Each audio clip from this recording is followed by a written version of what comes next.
السلام عليكم ورحمة الله. مرحبا بكم معايا فيديو جديد. اليوم ان شاء الله غادي نشارك معكم واحد الطلبيه فيها غريبه ديال السميده والكوك وفيها فقاس بريستيج بالكركاع. بالنسبه للطريقه فهي طريقه جد سهله، وحتى المقادير بساطين، يعني موجودين عند اي واحد. بالنسبه للعجينه ديال الفقاس غادي نحتاجو 3 ديال البيضات وقبيصه ديال الملحه، زدت عليهم الخل باش يحيد لينا الزفوره، ولا ديروا فاني. عندي كاس ديال سنيده،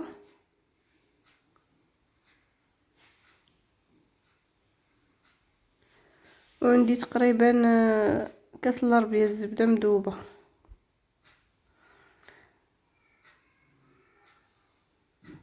نخليها حتى تدفى وغادي نزيدها على الخليط اللي عندي.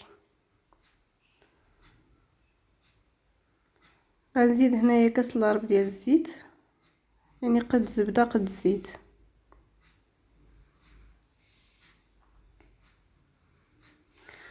وعندي هنايا تقريبا نص كاس ديال المزهر. بالنسبه للدقيق عندي هنايا 600 وتقريبا 50 غرام. انا محتاجه غير نص كيلو يعني ديال العجينه، ولكن هاد الخليط غيهز ليا 600 وشي حاجه. صافي غادي نبقى نخلط حتى نحصل على واحد العجينه تكون طريه، ما تكونش قاصحه وما تكونش خفيفه بزاف. وخلاص خماره وحده، كيلو كنديرو فيه 2 خمارات. بما انني هنا دايره 600 غرام فغادي ندير خماره وحده.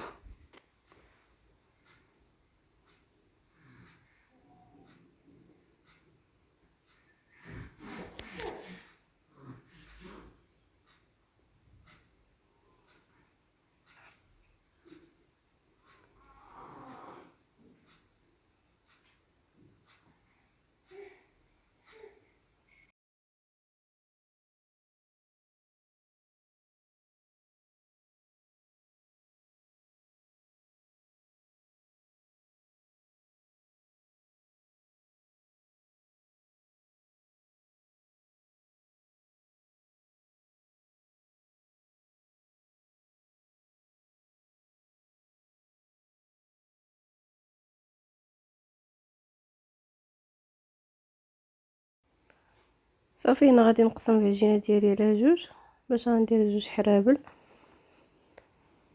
غادي نحتاج البيض البيض، تقدروا تحيدوه من داك البيض اللي خدمنا فيه في الاول، ولا ديروا.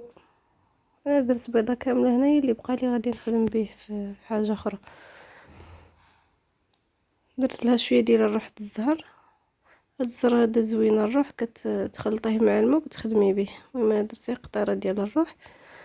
وغادي نحتاج نص كيلو ديال الكركاع باش غادي نخدم.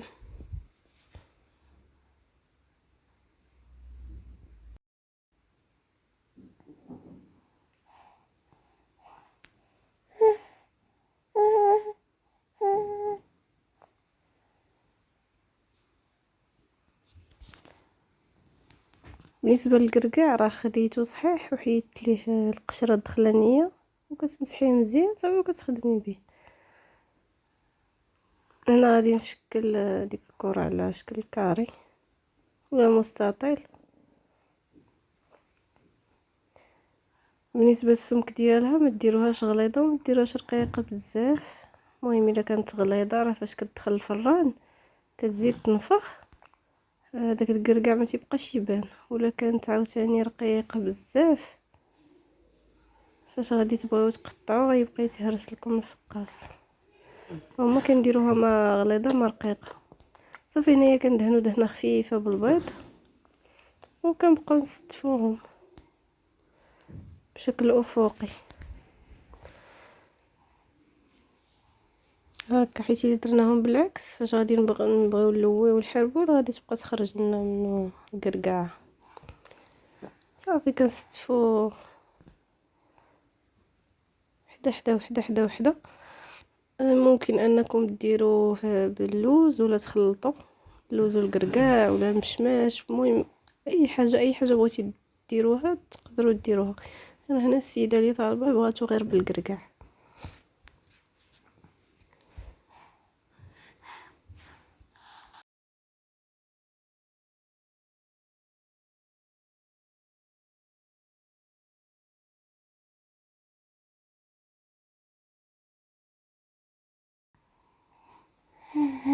صافي هاد الجنيبات كندير فيهم غير دوك الطريفات المهرسين وكنبدا نلوي.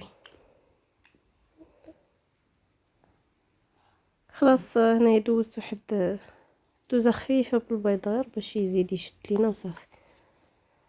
صافي كنبقى كنلوي وكنبرك غير شويه.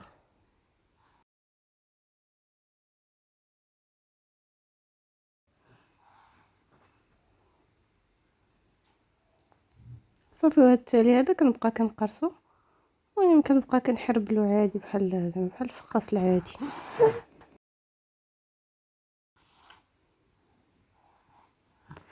هنا ناخذ لاطه وغنديرهم فيها. المهم انا دهنتها بالزيت حيت ما كانش عندي بابي كويسو وراه ما تيلصق ما والو. ونفس الشيء غادي نديرو مع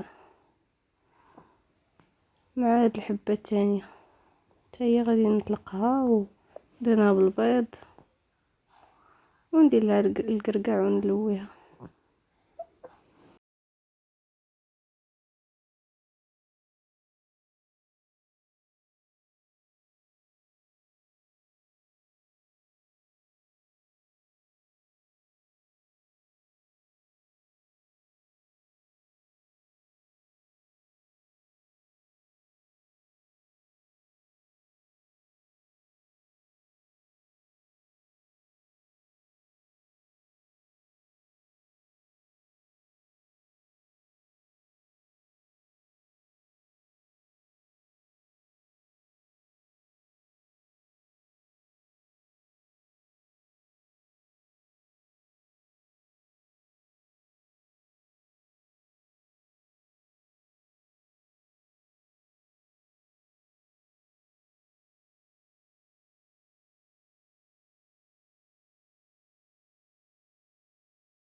صافي هنايا من بعد ما ساليتهم دهنتهم بالبيض بالبيض زعما، ودرت لهم سنجلان بيض من الفوق.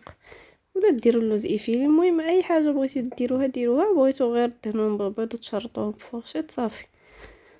صافي كتدخلوهم يطيبوا على عافيه مهيله، تيكون فران بارد حتى كتدخلوهم عاد كتشعلوه. بالنسبه للغريبه ديال السميده والكوك عندي هنا 8 البيضات، زلافه ديال سنيده، عندي هنا 2 معالق صغار ديال لاروم ديال الليمون، ولا ديروا الحامض ولا اللي ما عندهاش تحكير القشور ديال الحامض. صافي كنخلطهم مزيان حتى تيذوب لينا السكر، وغادي نزيد زلافه ديال الزيت.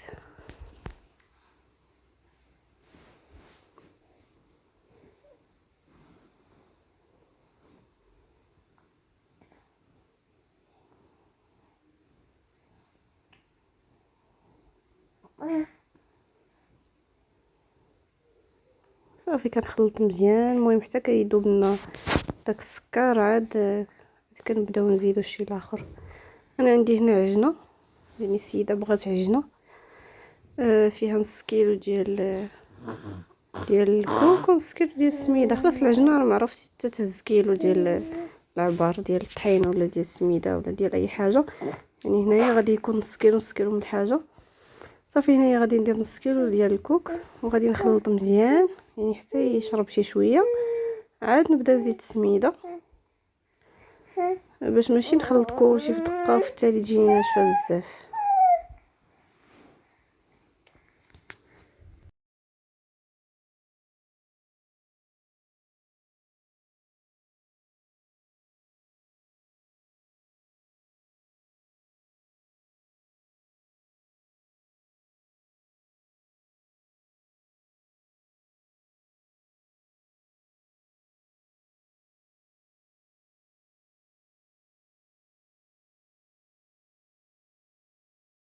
صافي من بعد ما خلطت داك الكوك مزيان غادي نحتاج هنايا 3 ديال الخمارات. تقدروا ديروا غير جوج، المهم انا غير باش تجيني هكاك مفقعه مزيان وصافي، يعني راه حتى جوج كيفقعوها. ندير شويه ديال السميده وغادي ندير دوك الخمارات بثلاثه. صافي وغادي نبقى كنخلط، كندير السميده شويه بشويه وكنخلط شويه بشويه وكنخلط حيت تقدر تهز ليا ديك نص كيلو د السميده كامله، تقدر تهز ليا قل.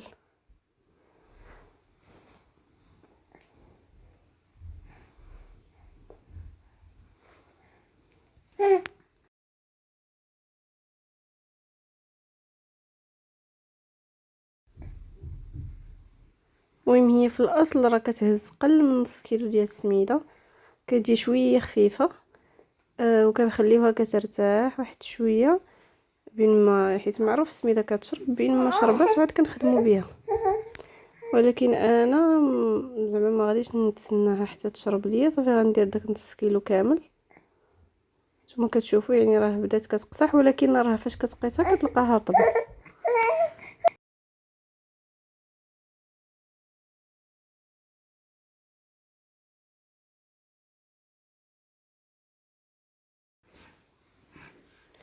غادي نحتاج هنايا سكر كلاصي سبيسيال، وغادي نحتاج شويه د الماء ولا الماء الزهر باش غادي نبقى ندهن يدي.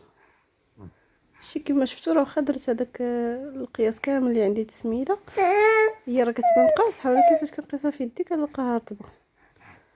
صافي كنبقى كندير كرات يكونوا شويه، ما يخصهمش يكونوا صغار حيت الغريبات كاملين يعني باش كتجي فيهم الشقه باينه خاصهم يكونوا متوسطين حتى كبار شويه.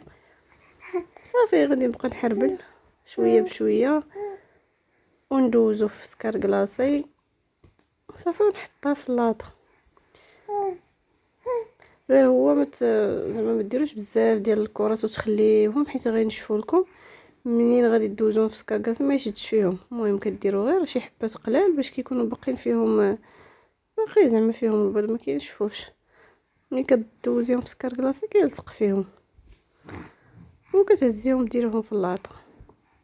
عاوتاني تكوري مثلا شي 10 اخرين عاوتاني دوزيهم في السكر وتحطيهم في اللاطه وكتبقاي هكاك حتى كتكملي.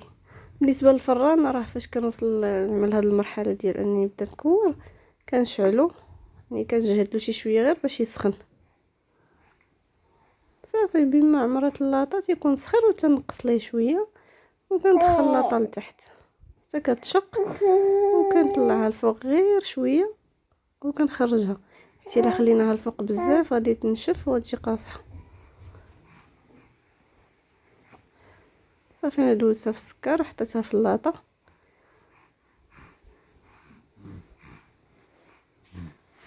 ما غاديش نبرك عليهم دابا حيت كاينه اللي الحبه اللي حطيتها كتبرك عليها. لا غادي نخليهم حتى نعمر اللاطه كامله باش ينشفوا ليا، حيت ملي كينشفوا كتبركي عليهم كيتشقوا شي شويه. ديك الشقه كتعاونهم باش يزيدوا يتشقوا في الفران.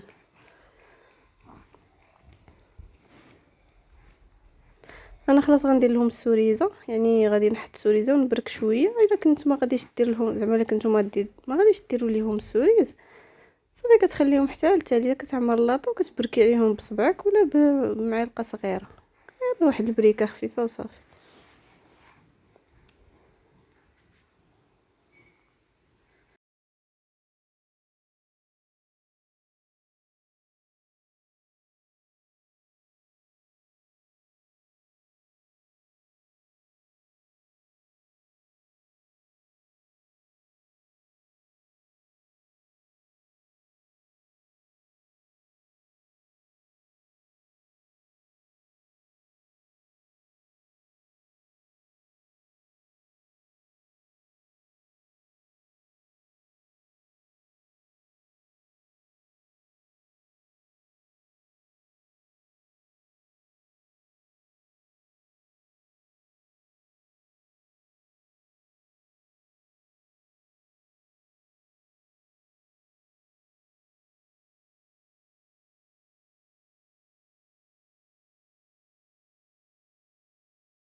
نسيت ما قلتلكمش، هذيك السوريزه منين كنبغيو نحطوها راه ما كتلصقش، انت كتحطيها كتلصق لك في صبعك.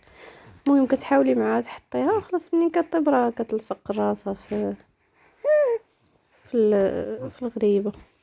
صافي هنايا من بعد ما طابوا ليا كيما شفتوا راه درت الاولى لتحت ومشيت كنكور الثانيه. فاش ساليتها لقيت الاخرى تشقه، طلعتها الفوق ودرت الاخرى لتحت. بالنسبه للفقاس من بعد ما طاب، يعني هادشي راه في وقت واحد، غير كل واحد طيبته في الفران بوحدو، حيت هذا كيشد شويه الوقت. يعني درته في الفران بوحدو صافي، مشيت طيبت هذيك. راه صايبت الغريبه وطيبتها وعاد طاب هذا.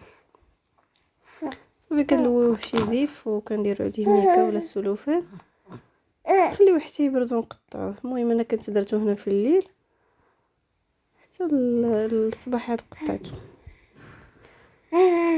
غير هو التقطاع ما كاينش في الفيديو حيت شويه كنت زعما مزروبه عليه. صافي زعما ما صورتش التقطاع. هانتوما كتشوفوا واش قطعته، يعني غير القطه خفيفه وصافي. المهم ضروري الموس يكون ماضي في التقطاع، وصافي التقطاع ديالو راه بحال الفقاس العادي. الفران اللي طيبت فيه الغريبه كان سخون، دخلت ليه داك الفقاس ونقصت ليه بزاف حتى كيتحمر على خاطرو و كنخرجوه. بس كتبقاي تقلبي فيه عادي بحال الفقاس الاخر. بالنسبه للغريبه خليتها حتى بردات مزيان، واخا تخليها كاع حتى لغد ليه ماشي مشكل. المهم غير بيتها في الفران حتى لغد ليه عاد استفتها حتى بردات مزيان، حيت هو الا مشيتو حتى استفتوه وهي سخونه راه داك السكر تيعرق وتيولي فازك. هنايا هاد بوبي كويسون صدق عيان في الصراحه، ماشي بحال هذاك اللي مولفه كنشري. عنده واحد الجهه حرشه وجهه رطبه، ديك الجهه الحرشه كتلصق. هانتوما شفتوا هنايا كي زعما لصقوا ليا، راه حيدتهم غير بالموس. هاد اللاطه الثانيه اللي فيها هذه اللي كنحيد منها دابا كيتحيدوا راسهم، اما هذه الاولى اللي من هاد الجهه حيدتهم غير بالموس. هذاك القهوي حسن منه. صافي كل طبقه وطبقه كندير بيناتهم بلاستيكه باش ما كيخسرلاش الديكور ديالها وصافي. هنايا راه الفقاس كان تيتحمر. صافي بين ما استفت هادي غادي يخرج الفقاس وغادي نستفو حتى هو وغادي تديهم مولاتهم.